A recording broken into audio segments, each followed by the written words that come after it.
Media भी कहीं खड़ी हो गई है इस पूरे मुद्दे को लेके। शुरुआत रोहित के मुद्दे से हुई थी और अब ये हुआ है। आप खुद मौजूद थी क्या वहाँ से? और आप पहले तो नहीं, सबसे पहले तो मैं ये बोलना चाहूँगी कि मैं वहाँ उस मार्च, प्रोटेस्ट मार्च में जो छात्रों ने निकाली थी जस्टिस फॉर रोहित की मांग करते हुए झंडेवाला में राष्ट्रीय स्वयंसेवक संघ के हेडक्वार्टर के बाहर, मैं वहाँ नहीं थी। लेकिन मेरे कुछ दोस्त थे वहाँ पे और उन्होंने कल शाम को मुझे वो वीडियो क्लिप्स भेजे जिसमें बहुत साफ तरीके से पता चल रहा है कि दिल्ली पुलिस के कांस्टेबल्स ने और कुछ गुंडों ने जो प्लेन क्लोथ सिविल्स में हैं, उन्होंने छात्रों को और लड़कियों को बहुत बेरहमी से मारा, पीटा, लाठियों से उनकी पिटाई की। तो मैंने जब ये वीडियो देखा, मैं बहुत ही मतलब मैं दंग रह गई, मैं बहुत शॉक थी। और सबसे पहले तो मुझे बहुत डर लगा क्योंकि मुझे याद आया कि 5 साल पहले तक मैं भी उस सड़क पे हो सकती थी और मैं भी पिट रही हो सकती थी पुलिस के हाथों। तो मैंने वो वीडियो शेयर करना शुरू किया ट्विटर पे, सोशल मीडिया पे। मैंने अपने सारे दोस्तों को बोला उसे शेयर करिए, फिर और लोगों ने उसे शेयर किया। हमने कुछ जर्नलिस्ट को कांटेक्ट किया कि आप ये देखें। और मुझे लगता है कि ये बहुत अच्छी बात है कि ये मीडिया ने पिक किया है और अब दिल्ली पुलिस से सवाल उठाया जा रहा है, क्योंकि हमें भूलना नहीं चाहिए कि भारत एक लोकतंत्र है और कोई भी पीसफुल प्रोटेस्ट, एक अहिंसात्मक विरोध हर बाशिंदे का, इस देश के बाशिंदे का हक है। तो पुलिस को क्या मजबूरी थी कि उन्हें ऐसे अनआर्म्ड छात्रों पे और लड़कियों पे इतनी बेरहमी से लाठियां चलाने की ज़रूरत पड़ी। ओके, कल से खुद वहाँ मौजूद थे और उनके बावजूद ये होना, और कहीं ना कहीं केंद्र सरकार और स्टेट सरकार की, अगर मैं स्टेट गवर्नमेंट की बात करूँ, अरविंद केजरीवाल की सरकार की बात करूँ, उनमें तनातनी चलती आई है दिल्ली पुलिस को भी लेके। तो कहीं उस बात का प्रेशर मानती हैं आप कि उनके अधीन नहीं है दिल्ली पुलिस? और क्योंकि वहाँ पे कुछ ऐसे भी छात्र थे जो कहीं आपसे ताल्लुक रखते थे, या कहीं राजनीतिक दखल भी था? मुझे समझ नहीं आता कि तो क्या हो गया अगर वहाँ पे, अव्वल तो मुझे नहीं पता कि वहाँ पे ये कंजेक्चर है, मुझे नहीं पता कि वहाँ पे आपके वर्कर्स थे या आपके छात्र थे।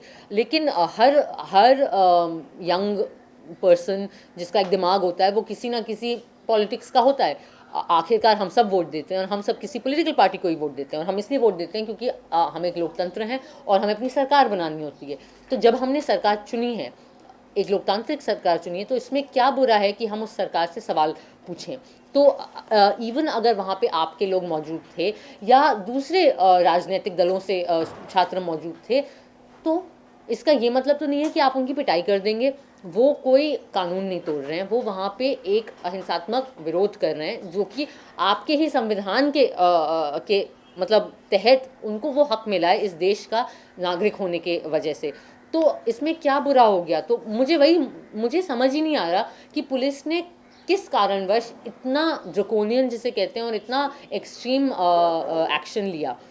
आखिरकार दिल्ली पुलिस का वो है ना टैगलाइन कि with you for you always. Delhi police का काम है कि वो दिल्ली की सड़कों पे दिल्ली के नागरिकों को महफूज रखे और स्पेशली औरतों को महफूज रखे। तो अगर दिल्ली पुलिस ही मतलब लोगों और आम आदमी को और पब्लिक को मारने लगेगी तो फिर हम किसके पास जाएंगे? ओके, मोदी जी के आने के बाद बहुत बड़ी बड़ी उम्मीदें जगी थी, बदलाव आएगा, चेंज आएगा, और केंद्र में वो खुद बैठे हुए हैं और दिल्ली पुलिस इस तरह का बर्ताव करती है, खास करके महिलाओं के साथ जिस बेदर्दी से, जिस बेरहमी से वो मार रहे हैं, पीट रहे हैं महिलाओं को, उस बारे में क्या कहना चाहेंगे कि बदलाव? और एक बात और सौरा, आप हमेशा से सॉफ्ट टारगेट रही हैं, जब भी आप कोई आवाज बुलंद करती हैं आपके खिलाफ भी बहुत कुछ होता है, और आप लेकिन करती हैं जैसे आप कर रही हैं। जी, आप खुद यहाँ मैं बहुत ढीठ हूँ, मैं बाज नहीं आती। अब मैं क्या बोलूँ अपने बारे में। बट मैं ज़रूर ये कहूँगी कि जी हाँ, दिल्ली पुलिस जो है केंद्र सरकार के नीचे आती है। लेकिन मुझे ये भी याद है कि जब निर्भया कांड हुआ था और जब उस लड़की का बहुत बेरहमी से सामूहिक बलात्कार हुआ था और दिल्ली और पूरे देश भर के लोग दिल्ली की सड़कों पर उतरे थे विरोध करने, तब भी दिल्ली पुलिस का यही रवैया रहा था। तब भी दिल्ली पुलिस ने हिंसा का साथ मतलब हिंसा अपनाई थी और बहुत बेरहमी से उस वक्त भी प्रोटेस्टर्स को हटाने की कोशिश की थी। तो उस वक्त तो कांग्रेस की सरकार थी। तो मुझे लगता है कि हम मतलब डेफिनेटली हम ये सवाल होम मिनिस्ट्री से भी पूछना चाहेंगे और उनसे दरख्वास्त करेंगे कि आप इस मामले में तहकीकात करें और हमें कुछ जवाब दें। लेकिन इसके अलावा मैं ज़रूर ये दिल्ली पुलिस से पूछना चाहूँगी कि आपको क्या ऐसा हो जाता है जब लोग एक पीसफुल विरोध करते हैं कि आपको ज़रूरत पड़ती है कि आप हिंसा के थ्रू लोगों को वहाँ से हटाने की कोशिश करें? आखिरकार जैसा कि मैं बार बार कह रही हूँ कि कुछ गैर कानूनी नहीं है इसमें। ये हक है नागरिकों का कि वो वहाँ पर प्रोटेस्ट कर पाएँ, और ये हमारा समाज है, ये हमारा देश है, और हमें हमारे समाज और देश के बारे में सवाल पूछने का बिल्कुल हक है, क्योंकि हम लोकतंत्र हैं। एक दिल्ली पुलिस के अफसरों ने एक किस्म की मतलब सफाई दी है कि उस इलाके में 144 सेक्शन 144 लगा हुआ था, कर्फ्यू लगा हुआ था, और वहाँ पे प्रोटेस्ट करना अलाउड नहीं है। लेकिन अगर वो सच है, फिर भी मैं ये कहूँगी कि ठीक है, वहाँ पे उन लोगों को प्रोटेस्ट नहीं करना चाहिए था, लेकिन आप अलग तरीक़ों से उन्हें हटा सकते थे। आप वो रस्सियों से लोगों को पीछे कर सकते थे। आप को क्या ज़रूरत पड़ी कि आप मार पिटाई पे उतर आए? और ज़्यादा बड़ा सवाल ये कि आप खुद कानून के रखवाले हैं, आप कैसे कानून तोड़ सकते हैं? आप कैसे औरतों पे हाथ उठा सकते हैं?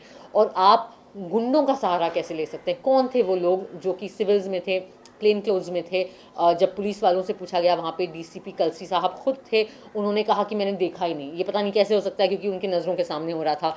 और उन्होंने कहा कि नहीं, वो पुलिस के लोग नहीं थे। अगर वो पुलिस के लोग नहीं थे तो वो वहाँ क्या कर रहे थे, और आप उन्हें रोक क्यों नहीं रहे थे? तो फिर कई सारे सवाल आएंगे ना कि क्या क्या ये प्रॉब्लम थी कि वो आरएसएस के सामने हो रहा था, और इसलिए आपने उस प्रोटेस्ट को इतनी बेरहमी से रोकने की ज़रूरत समझी?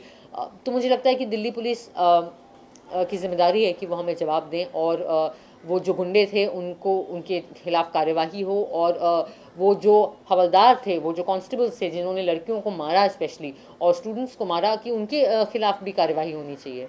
ओके, इसके बाद आपने शुरुआत तो करी थी, यहाँ मीडिया से आप इंटरेक्शन कर रही हैं, ट्विटर पे हैं आप, हर सोशल माध्यम से आप लोगों तक बात पहुंचा रही हैं, और आपने शुरुआत कर दी है।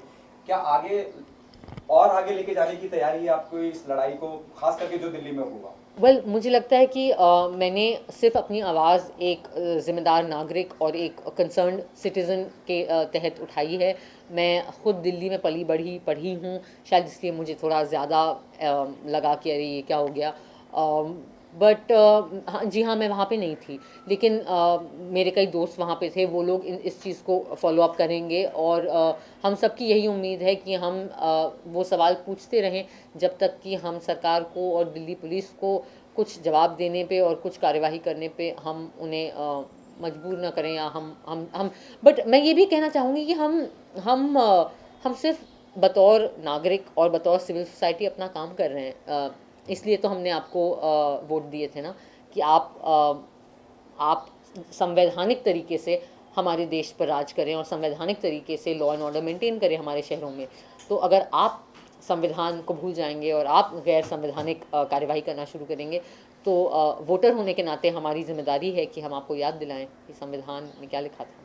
ओके, आखिरी सवाल आपसे, आप खुद यहाँ मुंबई में अकेली रहती हैं सोहरा, और पहले भी ये बताने के लिए शुक्रिया लोगों को कि मैं अकेले रहती हूँ, ताकि वो आके मुझ पे लाठियाँ मारे जल्दी ही। नहीं, आपको डर नहीं लगता? और आप इतनी बेबाकी से हर बात रखती हैं बहुत शुरू से, और उसको लेके विवाद भी होते रहे हैं, खिलाफत भी होती रही है आपकी, लेकिन आपको जो कहना है, जो आपको सही लगता है कि हाँ ये सही है या हक की बात है या मुझे कहनी चाहिए, लोगों तक पहुंचनी चाहिए जी, डर नहीं लगता कहीं इतनी बेबाकी का? और अब आप मुझे डरा रहे हो तो अब मुझे शायद थोड़ा डर लगेगा, लेकिन मैंने कभी ये नहीं समझा कि मैं कुछ गलत काम कर रही हूँ। मैंने हमेशा यही समझा कि हमारे देश में हमारे संविधान ने हमें जो हक दिए हैं उसी के तहत मैं अपनी ज़िंदगी जी रही हूँ। मैं एक बहुत ही मतलब मैं एक प्राउड इंडियन हूँ। मुझे अपने देश से, अपने शहरों से बहुत प्यार है।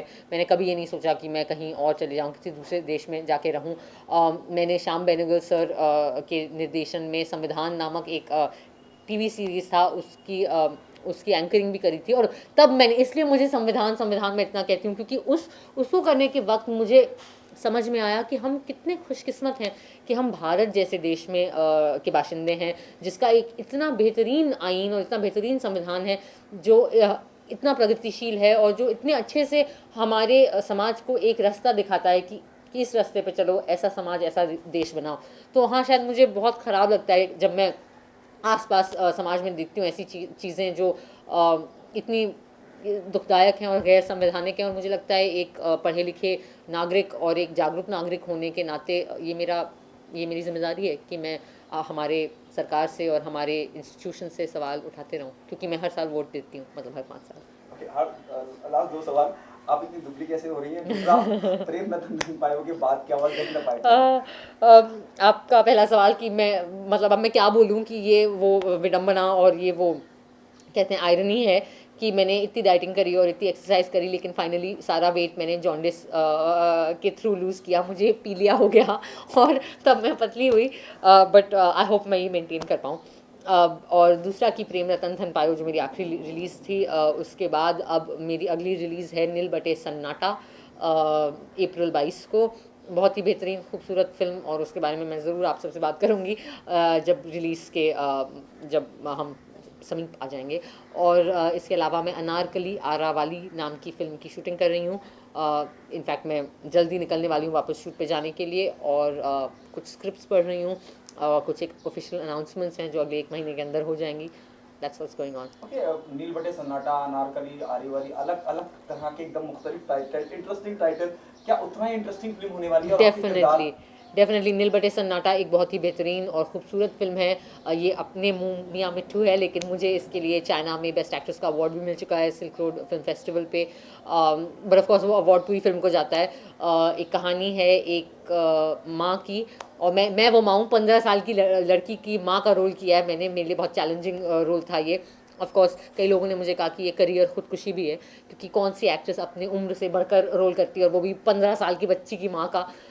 बट इतनी खूबसूरत कहानी थी कि मैं मना नहीं कर पाई, और आई एम वेरी प्राउड कि मैंने वो फिल्म करी, क्योंकि वो फिल्म सच में उतनी ही बेहतरीन है।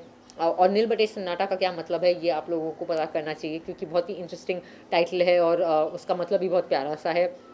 अनारकली आरावाली एक ऑर्केस्ट्रा पार्टी की गायिका की कहानी है, जो बड़े ही क्या बोलें अब, डबल मीनिंग के गाने गाती है गाँव और बिहार में, गाँव में और छोटे छोटे कस्बों में। और उसकी ज़िंदगी में एक ऐसा वाक़या होता है जिससे उसकी पूरी ज़िंदगी पलट जाती है। तो एक बहुत ही खूबसूरत ये भी कहानी, और औरतों के मुद्दों को बिल्कुल सेंटर में रखती हुई, और एक ऐसी दुनिया जो हमने बॉलीवुड में देखी नहीं है, कि नौटंकी और ऑर्केस्ट्रा पार्टीज़ की दुनिया। Thank you so much.